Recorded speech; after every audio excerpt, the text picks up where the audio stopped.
किसी को किसी तरह का बयान नहीं देना चाहिए और ये फैसला जो है मस्जिद के इमामों पे छोड़ देना चाहिए।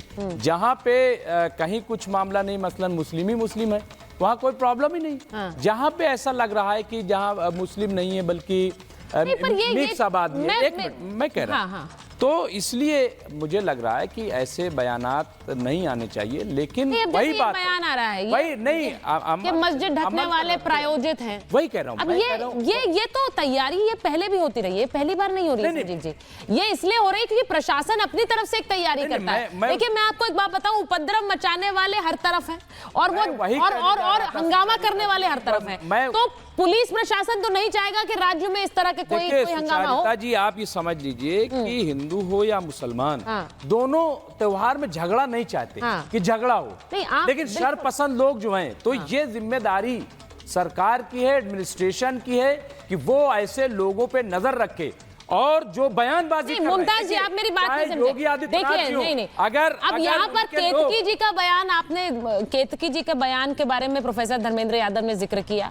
उन्होंने कहा बहुत से लोग नहीं जानते होंगे उन्हें, विधायक जी को, लेकिन कल के बाद जान गए क्योंकि उनके बयान पर इतना हंगामा हुआ। लेकिन ये अंजुम आरा का बयान भी तो कुछ ऐसा ही है। आप इस देश में रहकर किसी को बोलेंगे कि होली मत मनाइए? वही मैं कह रहा हूँ कि जब आपको कोई बोल सकता है कि ईद मत मनाइए? सियासत में सुचारिता जी होता संजीव जी कि अगर जवाब न दिया जाए ना, जवाब न दिया जाए तो आचार्य जी बोलना चाह रहे हैं। आचार्य जी जवाब ही नहीं दे पा रहे। मैं ये कह रही हूँ आचार्य जी, इस देश में जवाब देना पड़ता है। इस देश में कोई कह सकता है कि ईद मत मनाइए, आप नहीं कह सकता है और कहना भी नहीं चाहिए। उसी तरह से कोई कह रहा है कि होली मत मनाइए आप 2 घंटे, नहीं मत मनाइए नहीं कह रहे आप। भाई अंजुम आरा ने यही कहा कि 2 घंटे मत खेलिए होली। अरे ये क्या भाई, उनका बयान है यही। नहीं उनका बयान यही है। एक सेकंड आचार्य जी आज तक किसी ने नहीं कहा। लेकिन मुझे एक बात बताइए कि यहाँ पर विचित्र स्थिति मच रही है। अरे भैया आप नमाज पढ़ने जाओ ना, कौन मना कर रहा है? लेकिन दिक्कत वहां आ जाती है कि रंग पड़ गया। अरे कौन रंग डाल रहा है? कोई रंग नहीं डालेगा आपके ऊपर। हमारे घर में भी बहुत सारे लोग थे कि मुझे होली नहीं खेलनी, तो क्या हम जबरदस्ती पर रंग डालते हैं? आप जाइए। लेकिन अगर गलती से रंग पड़ गया तो इस्लाम खतरे में आ गया। अभी रिजवी साहब मेरे साथ परसों होली खेले, कोई इस्लाम खतरे में नहीं आया। कोई इस्लाम खतरे में नहीं आया। लेकिन पता है तौर पर कुछ जबरदस्ती लोग किस प्रकार का वातावरण बनाते हैं। अगर किसी मौलाना पर रंग पड़ गया, वहां जा रहे हैं, अरे भाई जो खेल रहे खेलने दो, सारे खेलने ले रहे हैं, खेलने का आपको कोई बात नहीं है। जब आप इस प्रकार की बात करोगे कि हमारे पे रंग पड़ गया तो ये खलल पड़ जाएगा, ये हो जाएगा, तो सामने वाला कहेगा ही ना भाई होली है, होली में रंग पड़ सकता है किसी के ऊपर। अब बरसात में आप जा रहे हो, बरसात में गाड़ी निकलेगी, पड़ सकते। इससे पहले भी होली होती रही, 2022 में भी इसी तरह से जुआ और होली दोनों पड़ी थी। लेकिन इशू बनाया जा रहा है, मैं बार बार कह रहा हूँ, ये इसलिए क्योंकि बिहार में भी चुनाव है और यूपी में भी चुनाव की तैयारी है। ये सिर्फ और सिर्फ चुनाव की वजह से। यूपी में भी चुनाव की तैयारी है? नहीं, यूपी में कौन सा चुनाव हो रहा है? अच्छा 27 का चुनाव अभी से उसके लिए तैयारी है। 25 में 25 की होली। देखिए 24 में जैसे ही हारी भाजपा, अब भाजपा बौखला गई, भाजपा पगला गई और उसने उल्टी सीधी हरकतें शुरू कर दी, उल्टे सीधे बयान। ये बिल्कुल साफ बात है, ये बिल्कुल सही बात है, इसमें कोई दो राय नहीं है। कई ऐसे उदाहरण। संजीव जी वो तो कह रहे हैं अचानक निकल आया। एक सेकंड, वो कह रहे हैं कि यूपी में भी चुनाव होने वाला है 27 के बारे में अभी से होली पे, इसलिए विवाद खड़ा। सुचारिता, बड़ी हास्यास्पद बात है। 2026 की होली बची हुई है। अगर ऐसा था तो 2026 की होली का इंतजार करते। पर मैं एक बात कहना चाहता हूं, मैं पॉलिटिकल पार्टी से नहीं हूं। होली की पृष्ठभूमि पर अगर जाइए तो किसी को मारने काटने जाति की पृष्ठभूमि वाला कोई बैकग्राउंड नहीं है होली का।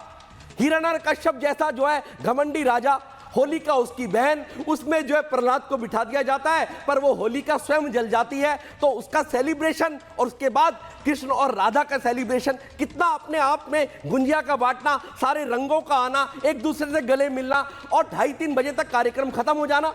अरे भैया इतनी सी तो बात है, उसमें पॉलिटिकल बातों को उठाकर आप आपस में भिड़वाने की कोशिश कर रहे हैं, तो ये बिल्कुल नहीं है। आप एक डीएम वहां पर कहती है, अंजुम क्या बोलती है कि वो रोक दीजिए आप 12 से 2:30 बजे तक। अरे वाह, क्या दादागिरी है तुम्हारी, रोक दीजिए। सरकारी पद पर रहते हो तुम, ये कैसे कह सकते हो? ईद के लिए क्या जुम्मे की नमाज को रोकने की बात करी? रहते हुए ये कहा जा सकता है कि नमाज करने के बाद पत्थर फेंकते हैं? क्या होली के बाद कहा जा सकता है पत्थर फेंकता है? मुसलमान घर के अंदर होली के बाद क्या किसी की गर्दन काटता है? मुसलमान घर के अंदर रही, ये कहा जा सकता है क्या? सरकारी दादागिरी है। देखिए नहीं आप देश बताइए में, कि इस सरकारी देश में पद पे ऐसे लोगों पर रहते हुए इल्जाम क्या ये लगाने कहा की जा बात होता सकता है? है? एक सेकंड, support करते हैं। नहीं, मैं सपोर्ट नहीं कर रहा, एक मिनट। लेकिन जब बयान है तो बयान नहीं, की आप दोनों दो- तरफ you बात cannot कर रहे हैं। मुमताज जी, आप मुमताज कह जी, रहे हैं एक मिनट। पार्टी में अब नहीं दो है, नावों में लेकिन सवार आप होते पार्टी हैं। की बात कर रहे हो। मुमताज जी, मैं एक मैंने चीज तो कह रही हूँ। सपोर्ट नहीं किया अंजुम को। अरे भाई किसी भी तरह के ऐसे भड़काऊ बयान का सपोर्ट नहीं कर मैंने रहा है अंजुम कोई। आरा का सपोर्ट नहीं किया, मैंने पहले किया। आपने लेकिन कहा- जब बयान आएगा तो बयान दूसरी तरफ से भी आ गया, तो आप कंडेम दोनों को कीजिए ना, आप एक तरफा कर रहे हो। अच्छा, हाँ? ये सपोर्ट है। कहाँ सपोर्ट है? आप नहीं, बोलिए ना। आप भी सपोर्ट कर रहे हैं ना। आप बोलिए ना। भाई, मुसलमान क्यों घर में रहे? आप बोलिए ना। क्यों रहे बताइए आप। वही बात आ गई ना। अगर मैं एक बात क्यों कहता हूँ, घर के अंदर रहे? मैं अच्छा नहीं घर के अंदर नहीं रहे, घर के अंदर नहीं रहे। एक मिनट, एक मिनट, एक मिनट, मुमताज जी, मैं तो कहीं नहीं रही हूँ कि घर के अंदर रहे। भाई मैं ये कह रहा हूँ वीकली बेसिस पे नमाज अदा होती है, ठीक है, कोई बात नहीं। अगर ऐसे हिंदू कहने लगे मैं हर मंगलवार को हनुमान चालीसा सड़क पर आकर पढ़ूंगा तो करें ना, तो क्या होने वाला है? पढ़े ना, कौन मना कर तो रहा ये है? हिंदुओं के लिए जो अरे, पढ़ेंगे अरे तो भाई, पढ़ेंगे। पढ़े ना। मुझे लगता है कि ये अपने आप में बहुत बड़ा अरे उदाहरण दे रहा हूं। अच्छा ठीक है, एक सेकंड। अच्छा एक होली में अच्छा तो- भाई एक मिनट, होली में तो इतनी जरमराहट हो रही है इनको। मैं बाहर जा रही हूँ। बोला क्या? देखिए होली- होली और रमजान को लेकर कहा करने को गया, तैयार हो होली और रमजान। अरे भाई एक सेकंड रुकिए आप दोनों प्लीज, थोड़ा सा डेकोरम मेंटेन करिए डिबेट का। जब एंकर आपसे कह रहा है तो आपको रुकना पड़ेगा भाई, ऐसा थोड़ा ही है कि आप लोग अपनी डिबेट पर्सनल कर रहे हैं। मैं एक चीज बोल रही हूँ जो उन्होंने अभी थोड़ी देर पहले कही, और राधिका जी इस बात पर गौर करिए। उन्होंने कहा कि देखिए हमें क्यों कहा जा रहा है कि हम घर के अंदर रहें, नमाज पढ़ने तो हमें भी जाना है, तो ऐसे बयान क्यों आ रहा है कि हमें घर के अंदर रहने के लिए कहा जा रहा है? अब इस पर आप क्या बोलेंगी? क्योंकि ऐसे बयान वहां पुलिस अफसरों के भी आए कि अगर आपको रंग से डर है तो आप मत निकले घर से। देखिए ये तो सभी के लिए होता है। हम हिंदू हैं, हम होली मनाते हैं। अगर हमारे घर में किसी की डेथ हो जाती है, कोई शोक का माहौल होता है, या हमारे को कोई तकलीफ है, हेल्थ इशू है या मन नहीं है, तो हम नहीं जाते बाहर होली खेलने। कोई पानी फेंक देगा, कोई रंग, जितना हक आपका है कि आप ना मनाओ उतना ही हक सामने वाले का है कि वो मनाए। अब घर में बैठिए ना, बेसिक चीज होती है। और रही बात यहाँ पे बार बार सब कह रहे हैं कि ये बोल दिया वो बोल दिया, मैं आज जानना चाहती हूँ समाजवादी पार्टी के प्रवक्ता से, जो और जितने यहाँ पे लोग बैठ के बार बार विरोध कर रहे हैं इस बात का कि जब तेलंगाना की सरकार ने रामनवमी पे जुलूस निकालने से मना कर दिया और वहां पे धारा 144 लगा दी, तब इनकी जबान क्यों नहीं चली? जब कांग्रेस पार्टी के राष्ट्रीय अध्यक्ष का बेटा ये कहता है कि हिंदू धर्म एक बीमारी है, एड्स जैसी है, डेंगू जैसी है और उसे खत्म हो जाना चाहिए, तब इनकी जबान कैंची की तरह क्यों नहीं चली? जब स्टालिन का बेटा ये कहता है हिंदू धर्म नाश कर देना चाहिए, तब इनकी जबान कैंची की तरह क्यों नहीं चली? जब तमिलनाडु में एक गांव में जहां पे मुस्लिम की आबादी बहुत अधिक हो चुकी है, मैं उस गांव का नाम भूल रही हूं,